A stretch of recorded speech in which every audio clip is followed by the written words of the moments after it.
Hello everybody, welcome to our channel अपना institute. क्या हाल चाल है सबके? आई होप सब बढ़िया होंगे, सब मजे में होंगे। तो हम देख रहे थे क्लास 12th फिजिक्स का चैप्टर नंबर 3 करंट इलेक्ट्रिसिटी, और इसमें ये हमारा होने वाला है पार्ट नंबर 13। ठीक है ना।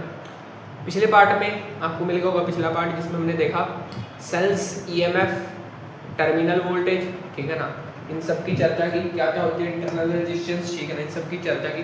अब वो सब चर्चा करने के बाद हम देखेंगे केवीएल केसीएल। केवीएल केसीएल का मतलब क्या है? केवीएल केसीएल की फुल फॉर्म है किरचॉफ्स करंट लॉ और किरचॉफ्स वोल्टेज लॉ। तो किरचॉफ्स के लॉ देखने हमने दो लॉ दिए थे किरचॉफ ने, ठीक है ना, जो बहुत इंपॉर्टेंट है किसी भी सर्किट को सॉल्व करने के लिए, ठीक है ना। क्योंकि कई बार सर्किट बहुत बड़े बड़े दिए जाते हैं आपको, ठीक है ना, तो उस सर्किट में ना ही आपको सीरीज डायरेक्टली दिख रहा होता है, ना ही आपको सर्किट में पैरेलल दिख रहा होता है डायरेक्टली, लेकिन किरचॉफ लॉ से आप उसको किरचॉफ लॉ लगा के आप उस सर्किट को बहुत आसानी से सॉल्व कर सकते हो, ठीक है ना। किरचॉफ लॉ लगा के आप उस सर्किट को बहुत आसानी से सॉल्व कर सकते हो। क्या करता है देखो भाई, किरचॉफ लॉ पता है क्यों लाए? किरचॉफ लॉ बनाने का मेन रीजन था क्योंकि एक ही सर्किट में कई बार ना आपको दो बैटरियां लगा के दे देगा, दो बैटरियां दे देगा, एक रेजिस्टेंस दे देगा। अब दो बैटरियों की वजह से क्या सर्किट पर प्रभाव पड़ेगा वो तो हम देखेंगे सेल्स के कॉम्बिनेशन में, जो इसके बाद आएगा पार्ट, ठीक है। सेल कॉम्बिनेशन में सीरीज में सेल लगा दो, पैरेलल में सेल लगा दो, वो हम इसमें देखेंगे, ठीक है ना। लेकिन उसके बाद भी सेल्स को सीरीज में लगाने के बाद भी, पैरेलल के लगाने के बाद भी इतना सौखा नहीं होता है इनको सॉल्व करना, बहुत कैलकुलेशन बढ़ जाते हैं। क्योंकि ये तो चलो सिंपल था, कॉम्प्लेक्स सर्किट आपको दे दिया कभी और इसको कहा सॉल्व करो, ठीक है ना। तो इसको सॉल्व करने के लिए आपको किरचॉफ लॉ लगाने पड़ेंगे, तभी आपका सॉल्व होता है, ठीक है। इसीलिए हम किरचॉफ लॉ पढ़ते हैं और ये बहुत इंपॉर्टेंट टॉपिक है, बोर्ड के पर्सपेक्टिव से भी इंपॉर्टेंट है, कंपटीशन के पर्सपेक्टिव से भी इंपॉर्टेंट है, ठीक है ना। तो चलिए इसको पढ़ना स्टार्ट करते हैं। किरचॉफ के लॉ हेडिंग डालेंगे सारे अपनी कॉपी पे, ठीक है ना। न्यूमेरिकल लगाते रहो भाई, न्यूमेरिकल बहुत इंपॉर्टेंट है लगाने, ठीक है ना। न्यूमेरिकल तुम लगा नहीं रहे, ठीक है। तो किरचॉफ ने देखो भाई, किरचॉफ के दो लॉ हमें पढ़ते हैं। किरचॉफ का सबसे पहले हम पढ़ते हैं किरचॉफ्स साइंटिस्ट का नाम है, किरचॉफ्स नाम तगड़ा है, किरचॉफ्स, ठीक है ना। तो किरचॉफ फर्स्ट लॉ हम पढ़ते हैं, ठीक है ना। फर्स्ट लॉ, इसको हम जंक्शन रूल भी कह देते हैं कई बार, ठीक है ना, जंक्शन रूल भी कह देते हैं कई बार, या इसको हम किरचॉफ्स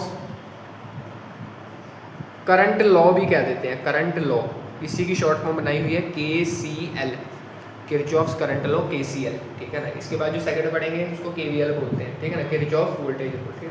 अभी फर्स्ट देखते हैं, इसको बोलते हैं Kirchhoff first law, junction rule या किरचॉफ करंट लॉ, कुछ भी नाम से आ सकता है, ठीक है। इसकी स्टेटमेंट लिखो पहले। इसकी स्टेटमेंट कहते हैं कि एट एनी जंक्शन, सुना बात को, लिखा है कि at any junction the sum of current entering the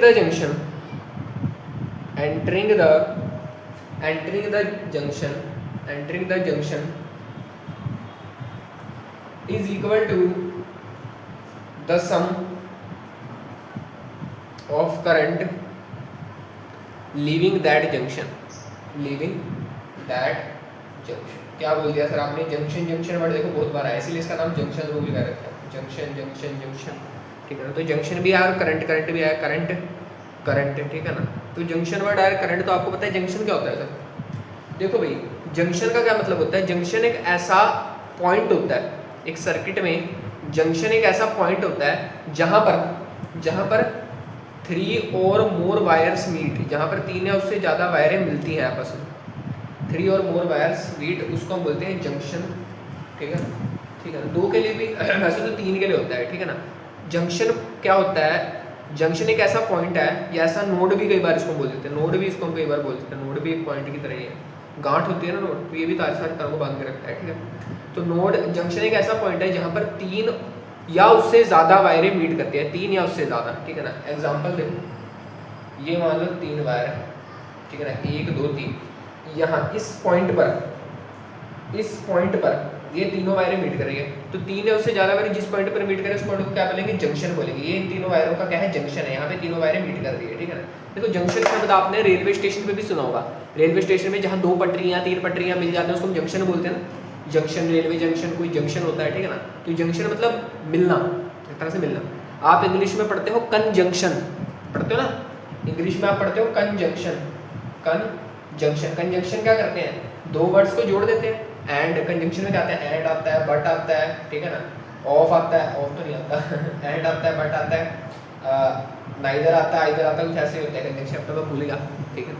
तो कंजंक्शन का क्या काम है, देखो इसमें भी जंक्शन आ रहा है, जंक्शन मतलब जोड़ना, इसका भी काम क्या है, दो शब्दों को जोड़ना, ठीक है ना। तो देखो आपके आसपास कई ऐसी चीज़ें हैं जंक्शन से रिलेटेड जिनको आप नोटिस नहीं करते हैं, ठीक है। फिजिक्स में जंक्शन का क्या मतलब है, फिजिक्स में जंक्शन का मतलब है जहाँ पर दो, तीन या उससे ज़्यादा, तीन या उससे ज़्यादा वायरे मीट करें, उसको हम बोलते हैं जंक्शन। कोई दिक्कत इसमें किसी, कोई दिक्कत इसमें किसी को नहीं, ये जंक्शन होगा। अब किरचॉफ ने क्या बोला, जंक्शन क्लियर। अब किरचॉफ ने क्या बोला, किसी भी जंक्शन पे the sum of current entering the junction, मान लो यहाँ से 2 एम्पियर का करंट आ रहा था, यहाँ पे 3 एम्पियर का करंट आ रहा था, ठीक है। तो उसने बोला the sum of current entering the, अब कितना करंट एंटर हो रहा है जंक्शन के अंदर, 2 + 3 5 एम्पियर का करंट एंटर हो रहा है जंक्शन के अंदर, ठीक है ना, एंटर हो रहा है 5 एम्पियर का करंट, ठीक है ना, दिख रहा है क्या, थोड़ा ऊपर कर लेते हैं, ठीक है, दिख रहा है ना, हाँ। तो 5 एम्पियर का करंट जंक्शन में एंटर हो रहा है, ठीक है।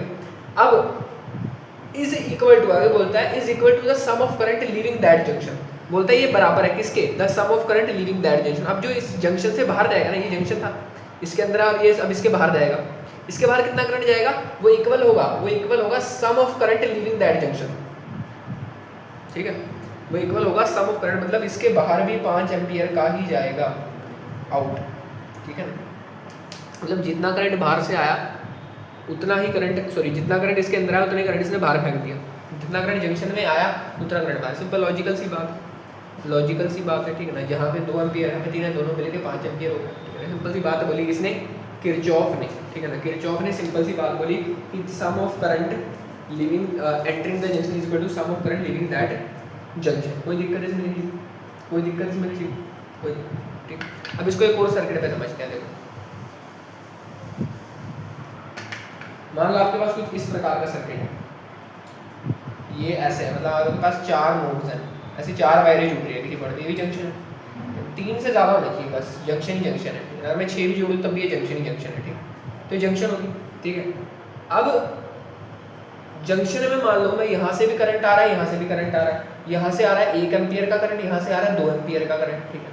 इस जंक्शन से इधर आ रहा है 1 एम्पियर का करंट, इधर आ रहा है 2 एम्पियर का करंट। तो ये क्या हो रहा है, सम एंटर कर रहा है जंक्शन में, ये सम कहाँ एंटर कर रहा है, जंक्शन में एंटर कर रहा है, ठीक है, ठीक है।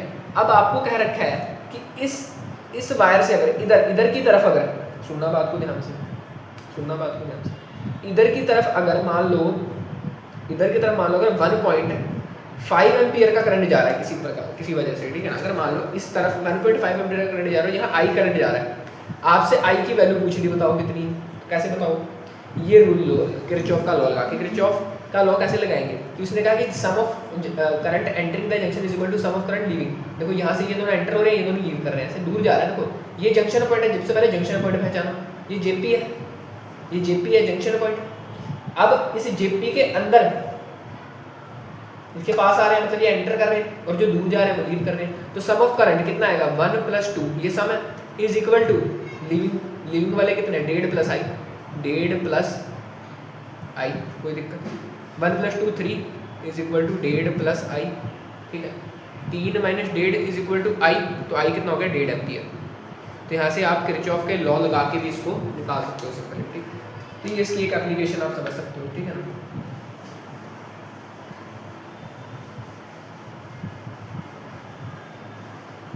ठीक है, देखो हाँ एक और बात, मान लो ये सर्किट है,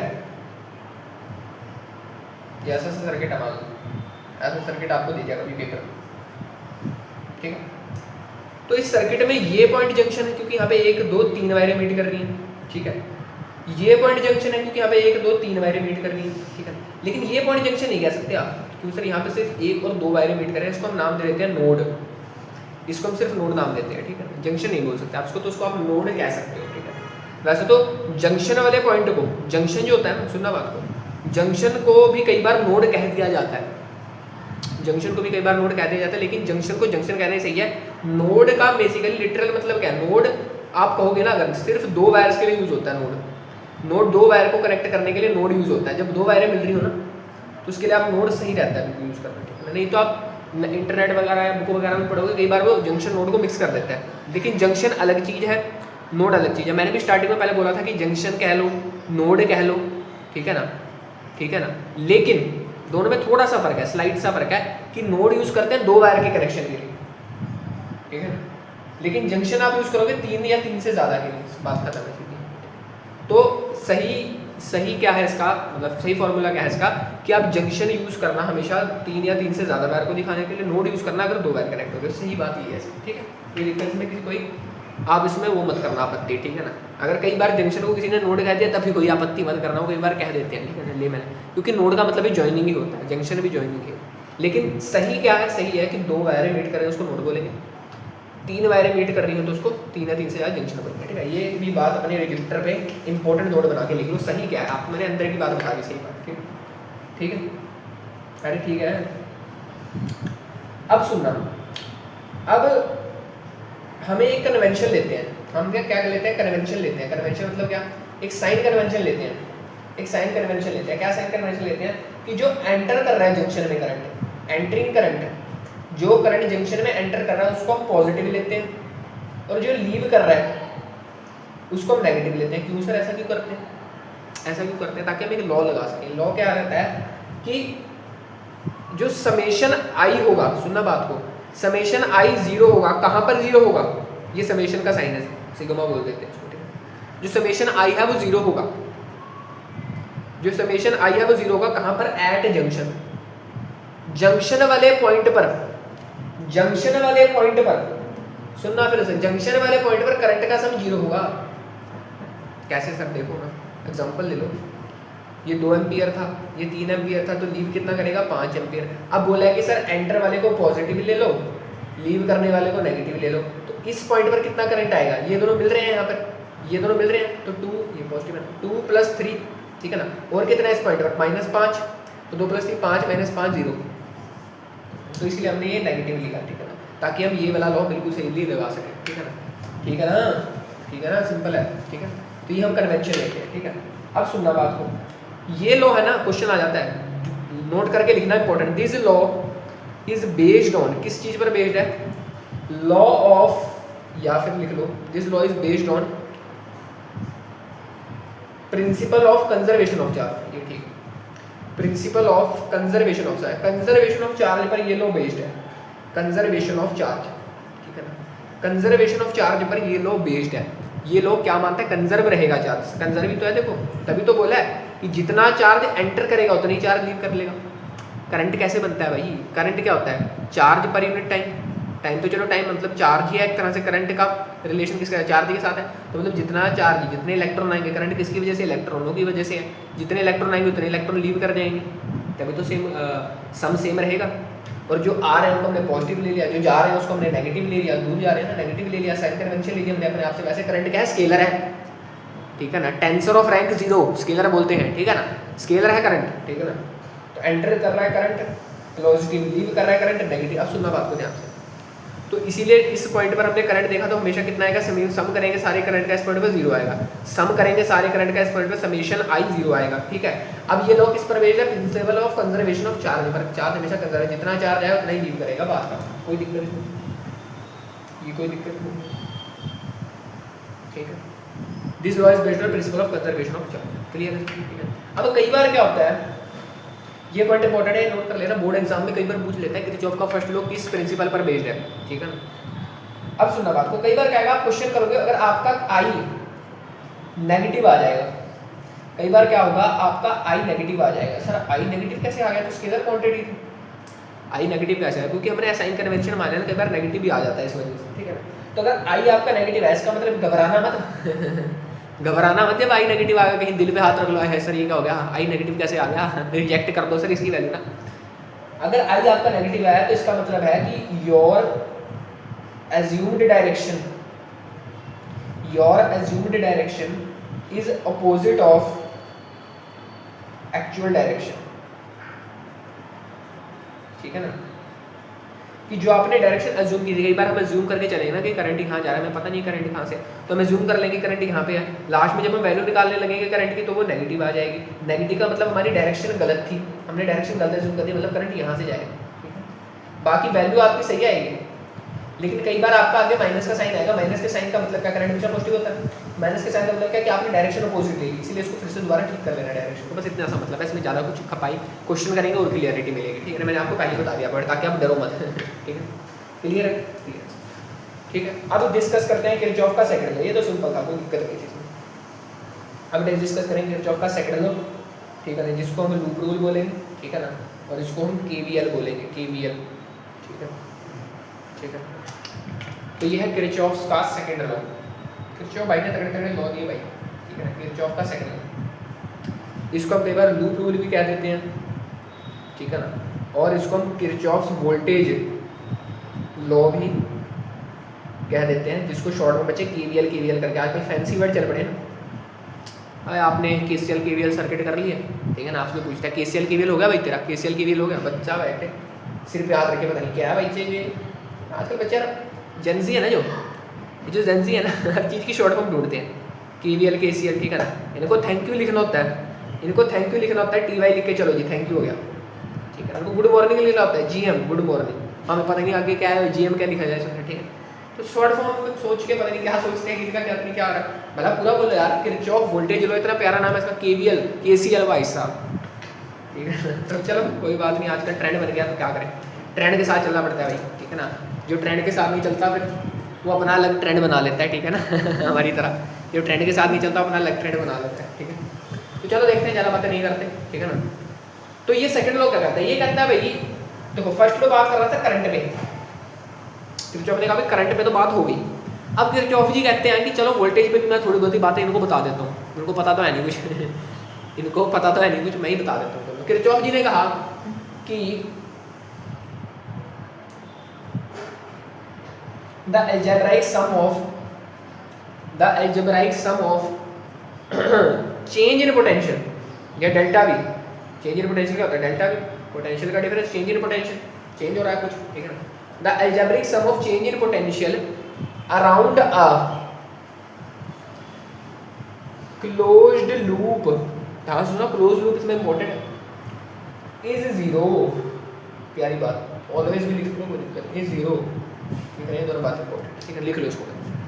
किरचॉफ जी क्या कहते हैं कि जो अलजेब्राइक सम है चेंज इन पोटेंशियल का, चेंज इन पोटेंशियल का किसी क्लोज्ड लूप के अराउंड, किसी क्लोज्ड सर्किट के अराउंड वो जीरो होगा, ठीक है ना। क्लोज्ड लूप का मतलब सिर्फ सर्कल नहीं हो सकता, ठीक है। क्लोज्ड लूप, कोई भी क्लोज्ड फिगर को क्लोज्ड लूप बोल देते हैं, ठीक है ना। अब सुना बात को, अब आपके पास मान लो ऐसा कुछ सर्किट है,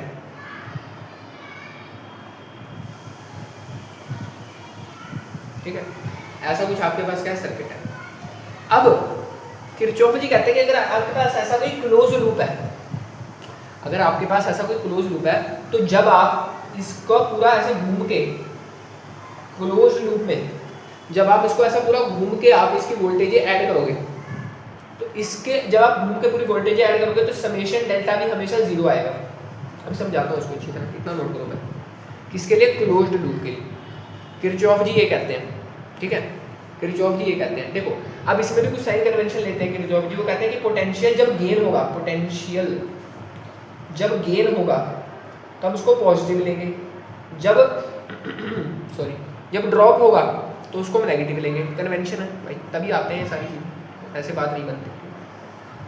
अब सुनना बात को ध्यान से, अब क्या करा इन्होंने, फॉर क्लोज्ड लूप के लिए इन्होंने जितनी भी वोल्टेज आई V1, मान लो यहाँ से पहले बैटरी की वोल्टेज देखी, फिर इस रेजिस्टेंस के अक्रॉस कितनी वोल्टेज पड़ रही है वो देखी इन्होंने, प्लस V2, फिर उसके बाद इस वाले रेजिस्टेंस के अक्रॉस देखी, तो जब इन्होंने देखा ये जीरो आई, ये जीरो आई। और सिर्फ इसी केस के लिए नहीं, कोई भी केस ले लो आप, कोई भी सर्किट ले लो तो जीरो। इन्होंने इसको जनरलाइज करके ऐसे कहा कि किसी भी सर्किट के लिए फॉर अ क्लोज्ड लूप, हाँ देखो इनमें से एक कोई पॉजिटिव होगा कोई नेगेटिव होगा, तो पॉजिटिव नेगेटिव कुछ भी लिख सकते हो, तभी तो कटेगा। अगर सारे पॉजिटिव हो जाएंगे तो कटेगा थोड़ी, जीरो थोड़ी आएगा। हर एक पॉजिटिव क्वांटिटी का सम कभी जीरो थोड़ी होगा, या हर एक नेगेटिव क्वांटिटी का सम कभी जीरो थोड़ी होगा। तो ये पॉजिटिव नेगेटिव कुछ भी हो सकते हैं, ठीक है ना, वो डिपेंड करेगा, अभी हम देखेंगे उसको कैसे लगाना है इस लॉ को, तो हम देखेंगे, ठीक है। अब सुनना मेरी बात को ध्यान से, तो इन्होंने इसको जनरलाइज किया, और जनरलाइज करके कहा इन्होंने, जनरलाइज किया इन्होंने, इसको स्पेलिंग देख लेना है, ठीक है, जनरलाइज किया इन्होंने इसको, और उसको ने कहा कि किसी भी क्लोज्ड लूप के लिए, फॉर क्लोज्ड लूप अगर आप इंटीग्रेट करोगे, और देखो यहाँ पे ये गोला भी लगाते हैं, गोला किस लिए लगाते हैं, इंटीग्रेशन के सांप के ऊपर ही गोला इसीलिए लगाते हैं ताकि हम कह सकें कि क्लोज लूप में हो रही है इंटीग्रेट। इन्होंने कहा कि सारी वोल्टेज का सम, चाहे वो प्लस में हो चाहे वो माइनस में हो, प्लस माइनस लगा के चलूँगा, चलते चलते चलते n वोल्टेज जितनी भी है सर्किट में, वो सारी का सम हमेशा जीरो होगा। ये कहा है बहुत तगड़ी बात है, इतनी तगड़ी बात कह दी ना, रोंगटे खड़े हो गए भाई, कई साइंटिस्ट वहाँ बैठे अरे भी क्या बात बोलेगा बंदा, ठीक है। तो ये था, और ये किस प्रिंसिपल पर बेस्ड है, ये बेस्ड है सॉरी, ये बेस्ड है principal of conservation of energy पर, ठीक है ना। तो वो वाला था चार्ज पर, ये है एनर्जी पर। कंजर्वेशन ऑफ एनर्जी पर बेस्ड इंपॉर्टेंट है, ये सवाल उठता है बोर्ड एग्जामिनेशन में, सीधा सीधा पूछ लेता है कि भाई किरचॉफ का सेकंड लॉ किस प्रिंसिपल पर बेस्ड है, तो आपने उसको बता देना है भाई साहब ये कंजर्वेशन ऑफ एनर्जी, एनर्जी हमेशा कंजर्व रहेगी। बैटरी क्या काम करते हैं, एक तरह से एनर्जी देती है, इलेक्ट्रॉनों को धक्का ही देती है तभी वो चलते हैं, ठीक है ना। तो इसके अंदर जो एनर्जी है, उसके बाद इसने इसको कुछ एनर्जी दी होगी, इस रेजिस्टेंस के अक्रॉस कुछ वोल्टेज पड़ी होगी, इसके अक्रॉस कुछ वोल्टेज पड़ी होगी, ठीक है ना, पॉजिटिव नेगेटिव हम देखेंगे, ठीक है। तो इन सबका जब आप सम करोगे तो वो जीरो आएगा। क्यों जीरो आएगा, क्योंकि एक आपने पॉजिटिव ली, दूसरी नेगेटिव, ठीक है ना। तो ये पॉजिटिव थी, इसको नेगेटिव को बताएंगे साइन कैसे लेना है, ठीक है ना। तो हमेशा जब आप इसको पॉजिटिव नेगेटिव काटोगे सारा जीरो आ जाएगा कट। क्यों आ रहा है जीरो, क्योंकि ये साइन कन्वेंशन है ना, जो ये इसके जीरो आने के पीछे मेरे वजह। देखो ये साइंटिस्ट ना बहुत चलाक होते हैं, साइंटिस्ट ना बहुत थोड़े चलाक होते हैं। इन्होंने देखा कि भाई अगर मैं सबको पॉजिटिव मिलूंगा जीरो नहीं आएगा, फिर मेरा लॉ किस काम का, जीरो नहीं है, सबको नेगेटिव मिलूंगा तब भी जीरो नहीं आएगा, मेरा लॉ किस काम का, ठीक है ना, ठीक है, तब भी जीरो नहीं आएगा। तो फिर उन्होंने कहा चलो मैं साइन कन्वेंशन ले लो, एक को पॉजिटिव मानता हूँ नेगेटिव नहीं, फिर उन्होंने देखा हर केस में जीरो आएगा। क्यों जीरो आएगा, क्योंकि सेट इस हिसाब से रखा है, क्योंकि ये सेट इस हिसाब से है लॉ कि ये जीरो देता है हर बार। अभी बताऊंगा कैसे सेट है, ठीक है। तो किस पर बेस्ड है, principal of conservation of energy पर बेस्ड है कि सारी एनर्जी कंजर्व रहेगी, क्योंकि ये जो एनर्जी रिलीज करेगा या इस रजिस्टर के क्रॉस आएगी, इस रजिस्टर के क्रॉस रहेगी। रजिस्टर क्या है बेसिकली, रजिस्टर मतलब कोई बल्ब है, कोई अप्लायंस है, उसको दे रहा है एनर्जी बैटरी, है ना। तो एनर्जी की खपत हो रही है, इसमें से एनर्जी जा रही है, और वो एनर्जी इस पर बट रही है। इस पर मान लो टोटल एनर्जी 5 वोल्ट थी, 5 थी मान, तो इसने 2 इसको दे दी, 3 इसको दे दी। अब इसकी 5 वोल्ट को मैंने पॉजिटिव ले लिया और खपत तो ही नहीं, तो इनको नेगेटिव ले लिया, तो ये कट के जीरो हो गया। तो अभी बताऊंगा वो सारा लोग, ठीक। ये फील दे रहा हूँ थोड़ी सी आपको, ठीक। आगे फिर तो भाई ये थे किरचॉफ के 2 लॉ जो आपको मैंने बताए, ठीक है ना। प्यारे प्यारे लॉ, बड़े प्यारे प्यारे लॉ हैं ये, ठीक है ना। अब इसको अप्लाई कैसे करना है, ठीक है ना, इसको अप्लाई कैसे करते हैं सर, किरचॉफ के लॉ को अप्लाई कैसे करते हैं, ठीक है ना। किरचॉफ के लॉ को अप्लाई कैसे करते हैं, देखो भाई इसको अप्लाई करना तो वैसे सवालों के माध्यम से बहुत बढ़िया तरह से समझ आता है, ठीक है। और ये वीडियो अगर मैं सवाल भी कराऊंगा तो लंबी चली जाएगी, अगर मैं इस वीडियो में सवाल भी करवाऊंगा तो वो लंबी चली जाएगी, ठीक है। तो एक काम करते हैं, किरचॉफ के लॉ को कैसे लगाना है, how to apply Kirchhoff law, ये हम अगले उसमें देखेंगे, अगले पार्ट में देखेंगे, ठीक है ना। आज थोड़ा गला भी बैठा हुआ है, ठीक है ना, इसलिए इसको हम अगले पार्ट में देखेंगे, नेक्स्ट पार्ट में आएगा। प्लस इसके न्यूमेरिकल्स भी दूंगा, ठीक है, नेक्स्ट पार्ट में तगड़े न्यूमेरिकल्स इसके, लेवल वाले न्यूमेरिकल इसके, वो नेक्स्ट पार्ट में हम कर लेंगे कब, ठीक है ना। तो आज के लिए इतना ही रखते हैं, ज़्यादा बड़ी वीडियो नहीं दूँगा आज, ठीक है ना। थोड़ा आज गला साथ नहीं दे रहा ठीक है ना, गला साथ नहीं दे रहा। कल वो ज़्यादा, कल पता नहीं परसों, हाँ कल ज़्यादा बड़ी रिकॉर्डिंग चली गई थी उसकी, क्या कहते हैं अपनी RC सर्किट की ना, तो उस वजह से गला बैठा हुआ है आज, ठीक है। चलो कोई बात नहीं, नेक्स्ट पार्ट में हम इसको कवर करेंगे, आज के लिए इतना ही रखते हैं, ठीक है ना। देखो अब तुम पार्ट्स में देखो सर कितने पार्ट्स जा रहे हैं कि चैप्टर के, तुम बस कंसेप्ट देखो, फील देखो, ठीक है ना। क्योंकि देखो भाई अच्छी चीज़ें, great things take time, great things take time, अच्छी चीज़ों को समय लगता है, ठीक है ना, अच्छी चीज़ों को समय लगता है, इसलिए समय दो। अब तुम्हारा काम क्या रहता है, हमेशा कहता हूँ न्यूमेरिकल लगा लो, न्यूमेरिकल लगा लो, ठीक है ना। देखो न्यूमेरिकल बच्चे पूछते हैं सर कहाँ से लगाए, देखो NCERT तो मस्ट है, NCERT मस्ट है, NCERT एग्जाम्पलर मस्ट है, ये दोनों तो मस्ट है ही है, क्योंकि ये तो बोर्ड वाले कहते हैं भाई ये तो लगाओ ही लगाओ। ये तो CBSE जब अपना सर्कुलर निकालती है ना, तो उसी में कह देती है भाई इन दोनों से तो सवाल मैं पूछूंगी, ठीक है ना। तो इन दोनों को तो आप मस्ट ही करो, कुछ नहीं करना तो ये दोनों तो मस्ट है, मस्ट करो ही करो। उसके बाद अगर आप एक्स्ट्रा करना चाहते हो, एक्स्ट्रा करना भी चाहिए, क्योंकि फिजिक्स है भाई, फिजिक्स में कहीं से भी सवाल बनता है, आपकी नॉलेज चेक करते हैं, आपकी क्रिटिकल थिंकिंग चेक करते हैं, ठीक है। तो अगर आपने इससे भी ज़्यादा लगाओ तो कोई एक्स्ट्रा बुक बतेगी, ठीक है ना, बहुत सारे एक्स्ट्रा बुक्स हैं आपको पता ही है, ठीक है। मैं क्या बताऊँ किस बुक की मैं प्रमोशन करूँ, कोई बुक की मैं प्रमोशन नहीं करना चाहता यहाँ पे। बहुत अच्छी अच्छी बुक्स है मार्केट में, कोई भी उठा लो, ठीक है ना, कोई बुक बुरी नहीं होती भाई। हर बुक में जिस ऑथर ने लिखे उसने बहुत मेहनत की है अपनी बुक में। आपको वो बुक उठानी है जो आपको लगे कि हाँ भी इसमें बहुत अच्छे अच्छे क्वेश्चन हैं, PYQs बोर्ड के भी कवर है, PYQs बोर्ड के वगैरह प्लस कॉम्पिटेंसी बेस्ड क्वेश्चन। आजकल कॉम्पिटेंसी का बहुत रोला मच रहा है, ठीक है। तो वो बुक आपने उठानी है और उससे प्रैक्टिस करना दे दबादब, या कोई बुक आपको पड़ी भी एक्स्ट्रा, तो मैं नहीं कह रहा आप नवी बुक लो, नहीं बिल्कुल नहीं, उसी बुक से प्रैक्टिस करो। क्वेश्चन चाहिए आपको, बस क्वेश्चन लगाने से मतलब होना चाहिए अच्छे क्वेश्चन। ये नहीं भाई तुम क्वेश्चन निकाल, एक रजिस्टर दिया है, एक सेल दिया है, तुमसे पूछा करंट बताओ, ये क्वेश्चन 10वीं के लगा रहे हो तुम ना, अपना 12वीं की बुक लेना, कहीं 10वीं की बुक लेकर बैठो, ठीक है। तो आज के लिए इतना ही यार, थैंक यू वेरी मच। कोई डाउट है तो कमेंट सेक्शन खुला पड़ा है, डाउट बता देना मुझे अपना, मैं फिर उसको बता दूँगा आप लोगों को, ठीक है ना। आज के लिए इतना ही, थैंक यू वेरी मच। पढ़ाई करते रहो और सबसे इंपॉर्टेंट जो भी पढ़ा उसको जीवन में उतारते रहो। Thank you.